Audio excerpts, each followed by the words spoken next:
Doutor Loreno, bom dia. Bom dia, Patrícia. Bom dia a todos os ouvintes da CBN Vitória. É um prazer estar contigo. Os números do câncer de pâncreas, eles assustam um pouquinho, né? Ele é responsável por 4% de todas as mortes por câncer no Brasil?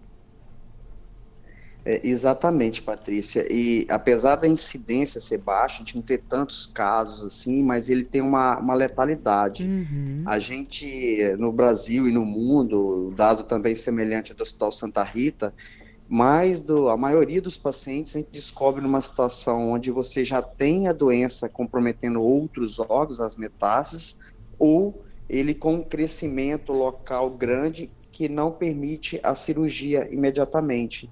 Apenas 10 a 20% dos pacientes que foram diagnosticados na nossa instituição, eles eram capazes de ser operáveis, né? Uma doença mais localizada.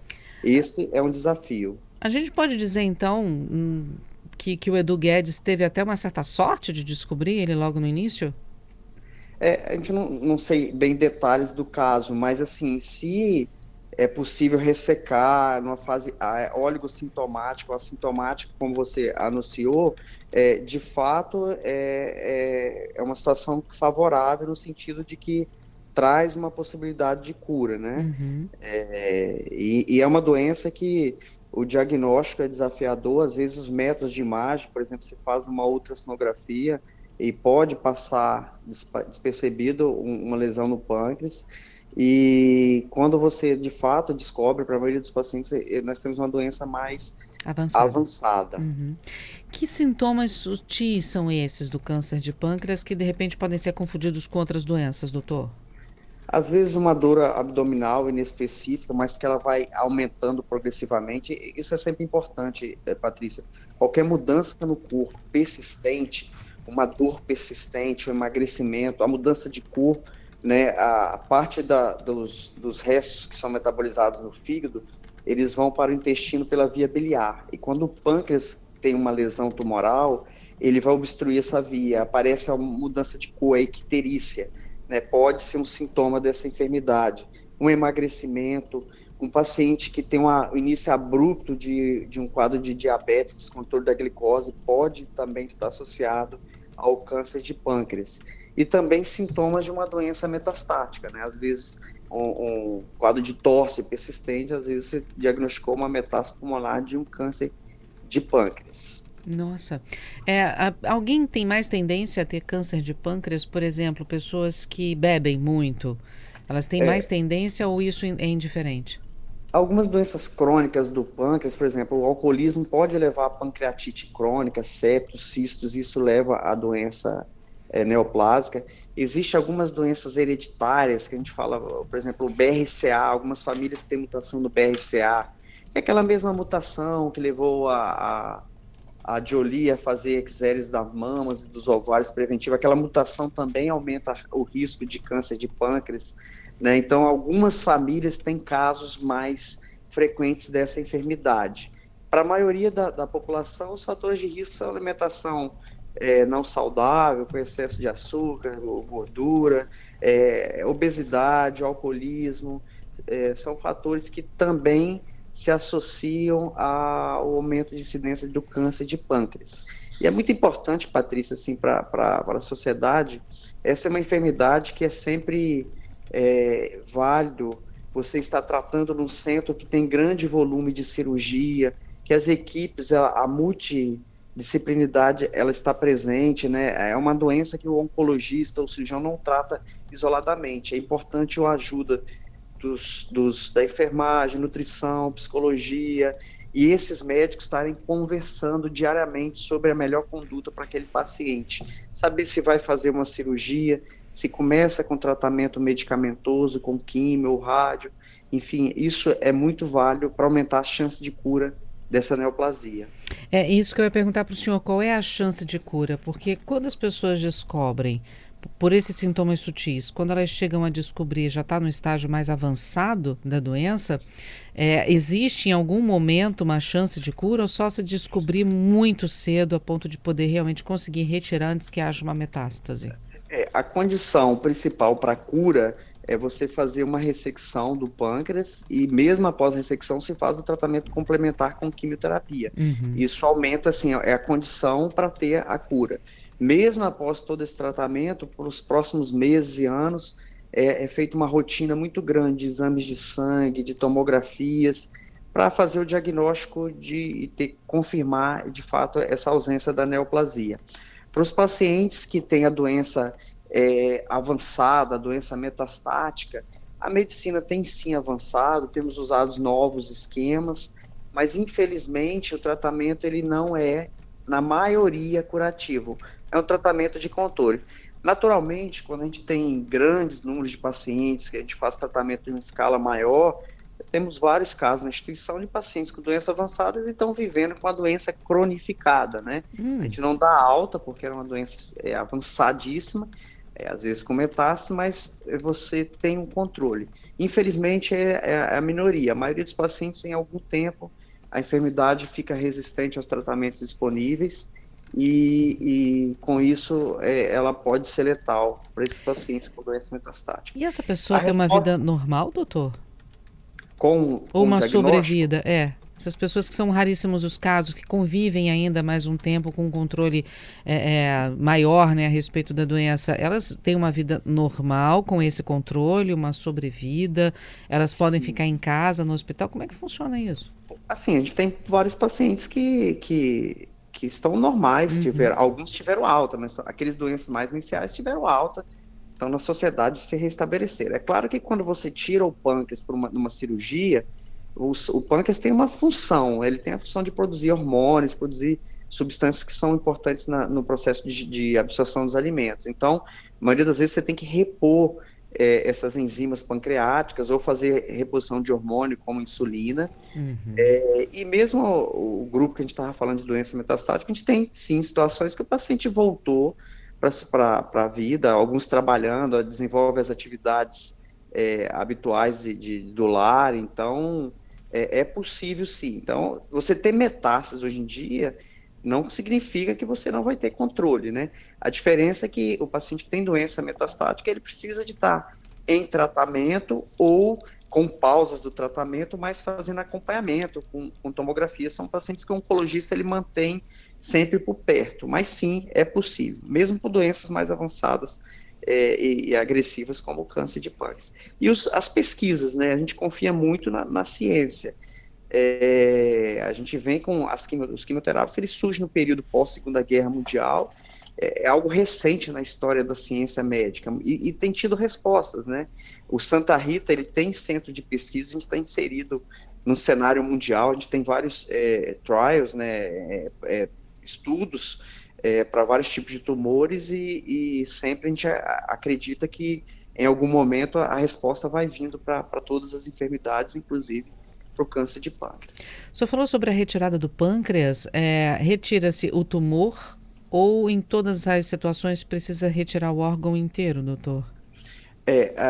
Tenta-se preservar a parte do pâncreas, né? Porque ele tem a função, depende muito da localização, né? O pâncreas ele tem algumas partes anatômicas, dependendo da localização do tumor, é feita uma preservação parcial do pâncreas, porque mesmo em partes ele tem uma função importante. Então, o cirurgião ele estuda bem, tenta tirar a cirurgia com uma margem livre, né?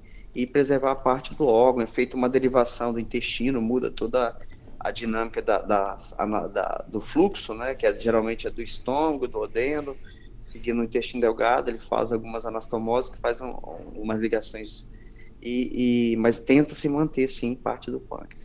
A pergunta do ouvinte aqui: quem tem diabetes tem mais chance, é o Renato, de ter câncer de pâncreas?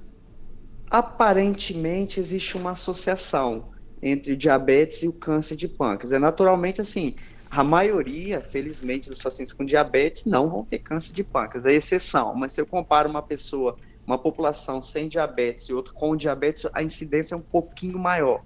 Inclusive, você tem assim alguns casos que a apresentação inicial foi o emagrecimento e diabetes e veio junto com o diagnóstico do câncer de pâncreas. Isso a gente acaba vendo na prática clínica. Mas, Uhum. assim, a preocupação do ouvinte, de fato, não é achar que vai ter câncer de pâncreas, que é a minoria. ele tem que se controlar com seu médico de fazer o tratamento adequado do diabetes, com medidas alimentares e medicamentosas. Agora, doutor, quem está ouvindo a gente pode estar se perguntando, e agora? Como é que eu vou saber se está tudo bem ou não? Porque se eu perceber alguma coisa de errado, pode ser que eu já tenha um caso avançado de câncer. Existe algum exame ou algum médico que possa começar a procurar a partir de alguma determinada idade de uma pessoa? Olha, vamos fazer uma ultrassom de abdômen para ver se como é que está seu pâncreas, seus órgãos internos. Como é que funciona essa prevenção? Perfeita a sua pergunta aí do ouvinte, Patrícia. Na verdade, existem alguns tumores que, quando a gente oferece exame de screen, rastreamento, essa população, essa comunidade vai viver mais. Você vai voltar depois no Outubro Rosa, no Março Azul, nos meses que a gente foca, principalmente campanhas educacionais, a FEC Santa Rita, falando de rastreamento de câncer de mama, de câncer de intestino, de próstata. Pro câncer de pâncreas, não existe um estudo que mostrou que fazer rastreamento em pessoas assintomáticas leva a maior chance de cura por essa enfermidade, porque ela tem baixa prevalência e ela tem uma letalidade que mesmo esses rastreamentos não diminuíram. O que se orienta? Que as pessoas devem ter hábitos de vida saudáveis, alimentação, atividade física, controle de peso e ficar muito atento às mudanças no corpo. Aquilo que chamamos atenção. Um emagrecimento desmotivado, o intestino que funcionou adequadamente, ele mudou, tendo diarreia, o intestino preso, a cor da pele, uma mudança. Então, o pâncreas é um exame que a gente não tem, de um modo geral, rastreamento. Existe exceção. A exceção são pessoas que têm diagnóstico de uma mutação na família, como o BRCA, e nessa família tem alguns casos de câncer de pâncreas. Então, nesta família, se indica fazer ecoendoscopia, que é uma função de uma ultrassonografia com endoscopia e ou ressonância de abdômen para estudar o pâncreas. Mas é exceção. A maioria da comunidade realmente é investir em conhecer o próprio corpo, anotar alguma mudança e medidas de prevenção, de qualidade de vida, controle de peso, alimentação, etc. O Hélio conosco. Agora eu fiquei confuso. Se a pessoa consegue viver sem o pâncreas, como o câncer de pâncreas mata? Não é bem assim, né, doutor? A gente vive sem o pâncreas, mas mesmo quando a gente retira o pâncreas, as células, microscopicamente, ela pode ter saído daquele órgão, né, entrado na corrente sanguínea. Você faz a cirurgia, alguns meses depois, as lesões, essas células crescem em determinados órgãos, como pulmão, fígado, e aí ela cresce, mesmo você usando quimioterapia, às vezes você não consegue diminuir essa velocidade de crescimento e ela pode levar, sim, ao óbito. O Eliseu, o pâncreas é responsável pelo que mesmo? O senhor já falou, né? Mas o mais conhecido é a produção de insulina, né, doutor? Isso, mas não só a insulina, né? Ele produz enzimas que vão ajudar no processo de absorção, quebrar as moléculas do alimento e essas moléculas serem absorvidas. Então, o pâncreas tem essa função, né, de participar nesse processo de absorção dos nutrientes do alimento. O Max está perguntando, ocorre mais em homens ou mulheres? É muito parecido a incidência dessa neoplasia. O Jardel perguntando, pólipo intestinal tem relação com o câncer de pâncreas? É interessante, assim, o pólipo, às vezes, algumas condições hereditárias que fazem o surgimento dos pólipos também é um fator de risco por câncer de pâncreas. É exceção, viu, Jardel? Mas existe, sim, algumas famílias, algumas pessoas que têm uma mutação chamada uma síndrome de uma doença hereditária, e a síndrome de Lynch, e essa síndrome de Lynch predispõe ao surgimento de pólipos no intestino e também doenças no pâncreas, papila duodenal, etc, entendeu? Mas exceção, a maioria dos pacientes que tem pólipo, e aqui eu chamo a atenção que para o pólipo só é diagnosticado em pessoas que procuram fazer colonoscopia, fazer rastreamento para o câncer coloretal. No Março Azul, a gente falou muito isso, sobre colonoscopia em pessoas acima de 45 anos para diagnóstico de pólipo do intestino e câncer coloretal inicial. Uhum. Doutor, a evolução da doença é rápida? Por exemplo, no câncer de mama, todo ano a orientação é que todo ano as mulheres façam acompanhamento e em caso de um diagnóstico, aí começa-se o tratamento, né, e diminui depois esse tempo de exame de um para o outro. Mas normalmente, né, a cada ano você repete o exame. No caso do câncer de pâncreas, ele tem uma evolução rápida, de um ano para o outro ele aparece, demora mais?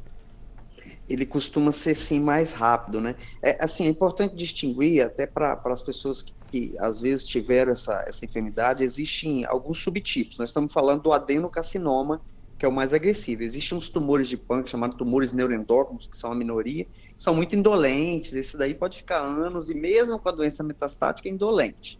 Para esse subtipo, o adenocarcinoma, você pode ter feito um check-up por algum motivo, uma tomografia abdominal, não tinha nada no pâncreas, meses depois você tenha surgimento dessa lesão e mesmo em pouco tempo já surgimento de metástase. Ele tem uma tendência a ser mais agressivo do que a maioria dos tumores. E como é que aparece, doutor?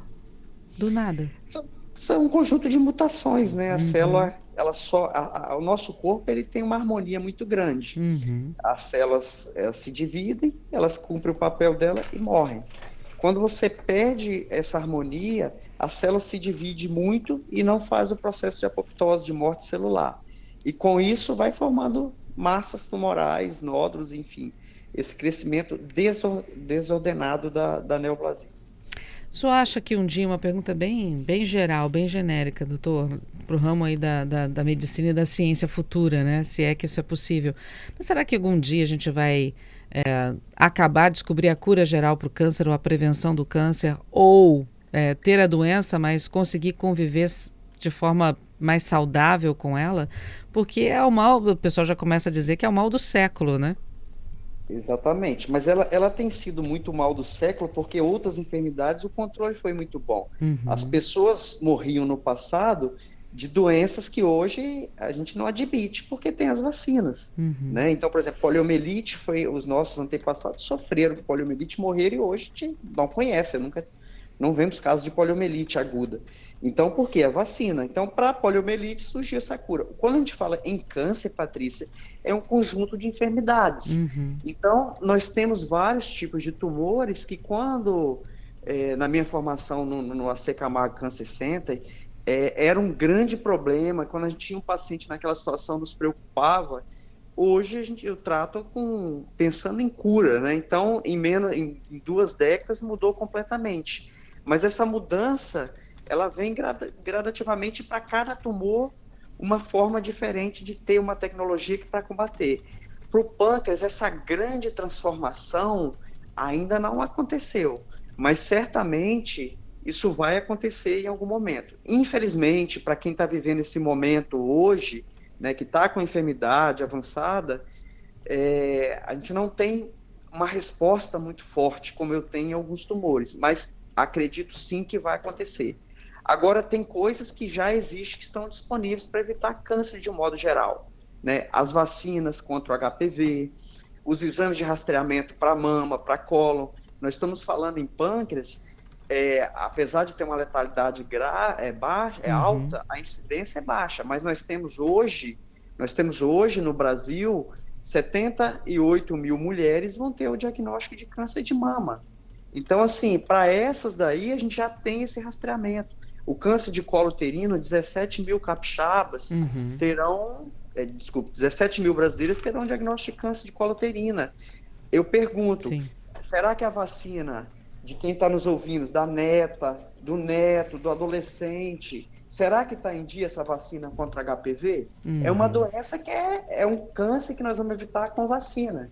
Isso Então, aí. assim, a ciência não para, todo momento está buscando resposta, mas para algumas coisas a gente já tem as respostas. Agora precisa do papel da sociedade também abraçar isso, Tá né? certo. E eu te agradeço Uhum. por nos dar essa oportunidade, né? A CBN é um grande parceiro do Santa Rita e a gente sempre está presente, levando orientação para a comunidade capixaba. Muito obrigada, doutor Loreno, por estar conosco, trazendo esse alerta também aqui para os nossos ouvintes. Agradeço muito, viu? Obrigada.